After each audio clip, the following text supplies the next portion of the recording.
भगवान देवताओं का तो खुल के पक्ष करते हैं और दैत्यों का खुल के विरोध करते हैं। पक्षपात क्यों करते हैं? तो सुखदेव जी कहते हैं नहीं नहीं, भगवान पक्षपाती नहीं है।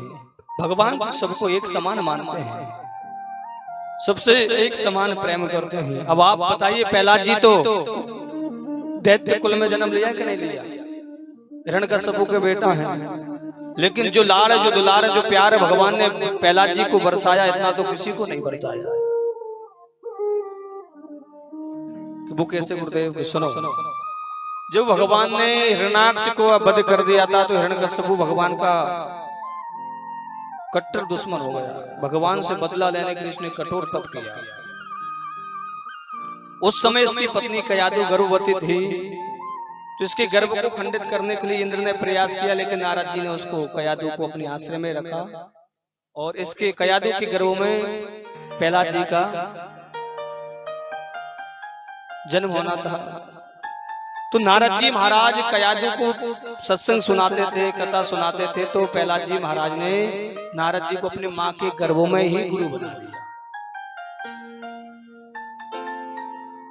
देखिए, गर्भ के समय हमें ज्यादा सोना नहीं चाहिए। यदि कोई माताएं बहनें इस स्थिति में है, किसी बालक को जन्म देना है, तो कम से कम जितना हो सके उतना भगवान का भजन करो, भगवान की कथाओं को श्रवण करो, क्रोध मत करो, झूठ मत बोलो। संतान में संस्कार गर्भों से ही आते हैं। जितना हो सके उतना भगवान का भजन करो, परमात्मा की सेवा करो। लेकिन आजकल तो हमारा टीवी से और फोन से फुर्सत ही नहीं, कौन भजन करे, कौन रामायण पढ़े। इसलिए तो हम दुखी हैं, क्योंकि हमारे संस्कार ही सही नहीं है, तो बच्चों में संस्कार कहां से अच्छे आएंगे? भाई बच्चे क्या करेंगे? जो हम करेंगे वही तो बच्चे देखेंगे। आज आप अपने दादा दादी को प्रणाम, आप अपने पिता माता को प्रणाम करते हो, उनको भोजन कराते हो, अच्छे से बात करते हो, तो तुम्हारे बच्चा देख रहे हैं कि हमारे माता पिता ने हमारे दादाजी को दादी का सम्मान किया है, आदर किया है, सेवा की है, तो वो भी आपकी सेवा करेंगे।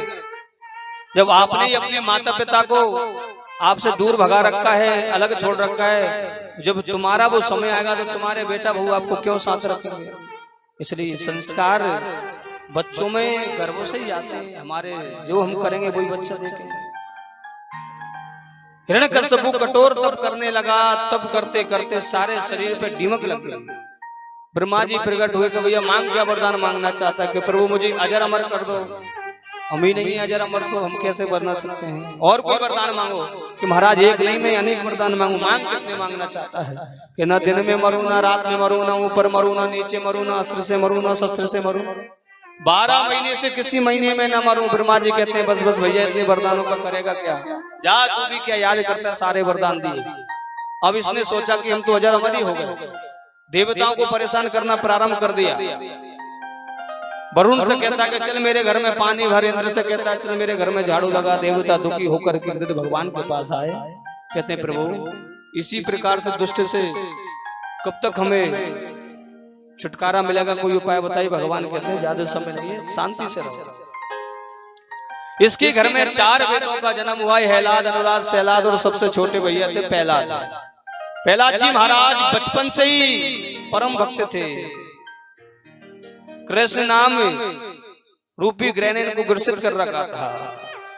रहते संसार में हैं, निशाचरों के बीच में रहते हैं, लेकिन परमात्मा की भक्ति करते हैं। धीरे धीरे बड़े हुए तो उनको पढ़ने के लिए हिरण्यकश्यप दानव विश्वविद्यालय में भेजा गया, जहाँ के प्राचार्य श्री संडामर्ग जी महाराज हैं, शुक्राचार्य जी के पुत्र।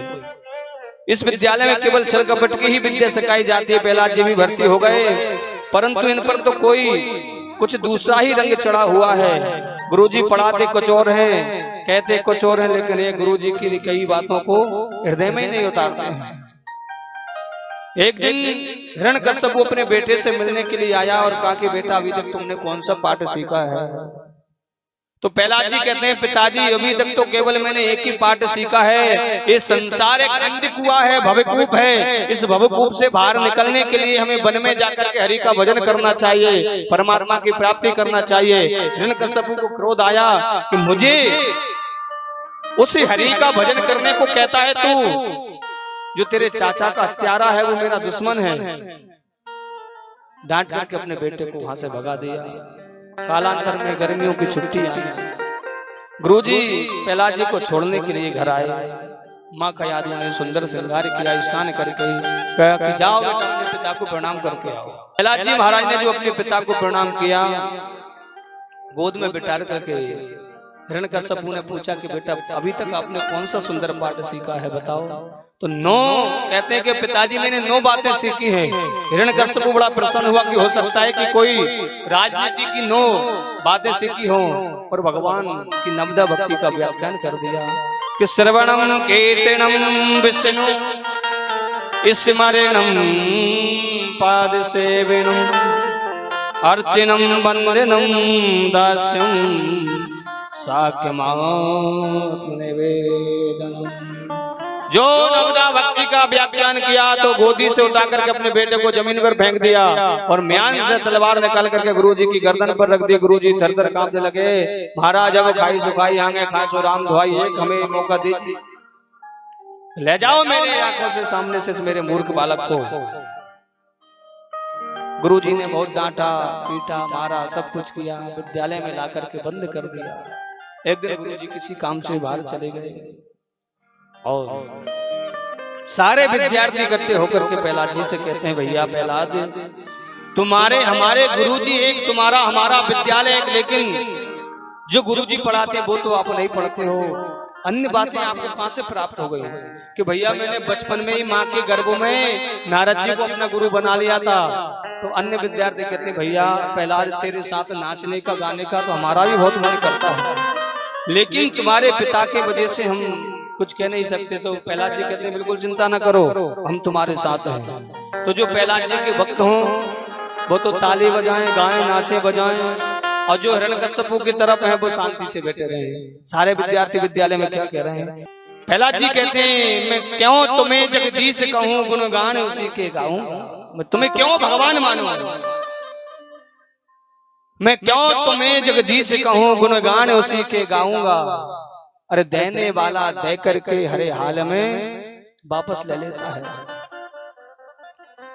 जिस परमात्मा ने तुम्हें सत्ता दी है, जिस परमात्मा ने तुम्हें ऐश्वर्य दिया, वो दे करके, देने वाला दे करके हरे हार में वापस ले सकता है। मैं तुम्हें क्यों जगदीश कहूं। प्रहलाद जी को कठोर दंड दी, पर्वतों से गिराया, सर्पों से कटाया, जल में डुबाया। होलिका हुआ गोदी में लेकर के बैठे, लेकिन प्रहलाद जी का तो कुछ नहीं हुआ। होलिका जल करके राख का ढेर हो गई। हाथियों से कुचल पाया, खोलते हुए तेल की कढ़ाई में डाला, लेकिन परमात्मा की कृपा जिस पर हो उसका कोई बाल बांका नहीं कर सकता है। अब तो हिरण्यकश्यपु घबराने लगा कि तेरा भगवान कहाँ है। पिताजी आपने प्रश्न गलत किया है, मेरा परमात्मा तो सभी जगह प्राप्त है। हरि व्यापक सर्वत्र समाना, प्रेम से प्रकट हो नहीं जाना। मेरा परमात्मा तो प्रत्येक जीव के हृदय में विराजमान है। ईश्वर यंस जीव विनाशी, चेतल यमल सहज सुखरासी। कि तेरा परमात्मा इस खम्भे में है। हाँ पिताजी मेरा परमात्मा इस खम्भे में भी है। भगवान कहाँ? जहाँ भक्त की हाँ जो तलवार निकाल करके उस खम्भे पर प्रहार किया तो नरसिंह भगवान उसी खम्भे से प्रकट हो गए। बोले नरसिंह भगवान की जय हो। नरसिंह भगवान को देख करके हिरण्यकश्यपु डरने लगा, पर मन में विचार आया कि मुझे ब्रह्मा जी के वरदान मिले। हिरण्यकश्यपु ने कि महाराज मैं मरने वाला नहीं हूँ, भगवान ने गोदी में बिठा लिया।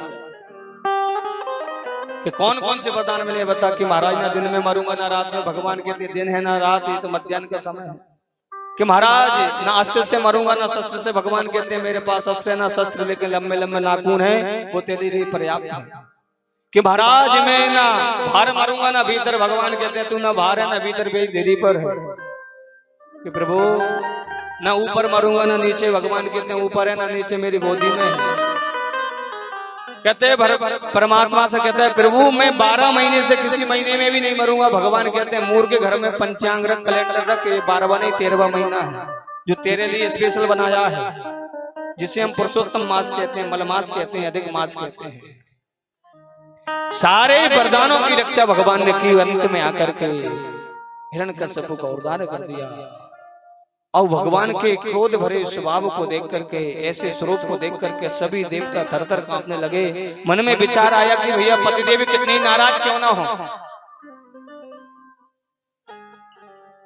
पतिदेव कितने ही नाराज क्यों ना हो, अगर धर्म पत्नी सामने आ जाए तो महाराज सारा गुस्सा शांत हो जाता है। बोलो राधे राधे। ऐसे नहीं, जोर से बोलो और जोर से बोलो। आपको कितना ही गुस्सा आ रहा हो आपके पतिदेव को और सामने पत्नी आ जाए, ठीक है महाराज देखा है तुम्हारा गुस्सा, शांत हो जाओ, नहीं मैं अपनी पे आ गई तो फिर देख लेना। पर पति को शांत होना ही पड़ता, होता कि नहीं होता?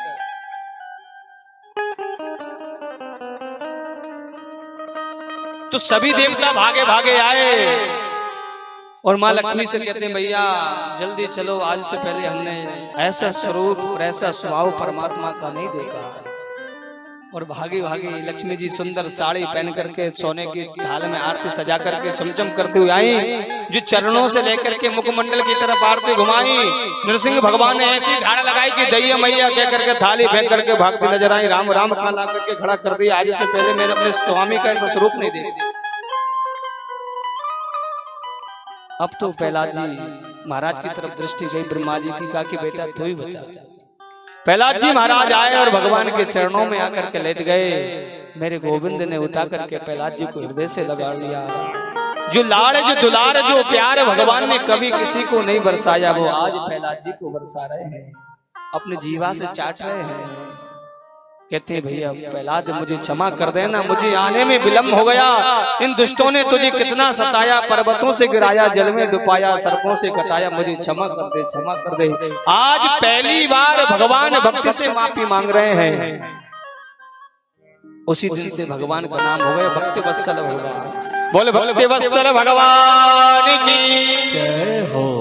जिस प्रकार से गाय अपने बछड़े को चाटती है, सारा मल उसका साफ कर देती है, आज उस प्रकार से भगवान अपनी जीवा से प्रहलाद जी को चाट रहे हैं। जितने भी कष्ट दिए हैं इन दुष्टों ने, उन सब पर मरहम लगा रहे हैं मेरे को। कहते मांग भैया क्या मांगना चाहता है? प्रहलाद जी कहते प्रभु मैं किसी से कुछ न मांगू, ऐसा वरदान मुझे दीजिए। नहीं नहीं कुछ मांगो। कि प्रभु यदि कुछ देना ही चाहते हो तो एक ही वरदान मैं आपसे देना चाहता हूँ कि मेरे माता पिता की अधोगति ना हो। भगवान कहते हैं भैया माता पिता की चले क्या, तेरे जैसा भगवत भक्त जिस कुल में जन्म लेता है उनकी 7 पीढ़ी तर जाती है, तुम्हारे माता पिता की कैसे अधोगति होती है, हो सकती है? जाओ जाकर के आप अपने माता पिता का संस्कार करो। अंत में भगवान अंतर ध्यान हुए। सुखदेव जी कहते हैं राजन प्रत्येक मनमंत्र में भगवान का अवतार होता है। एक बार भगवान ने गज से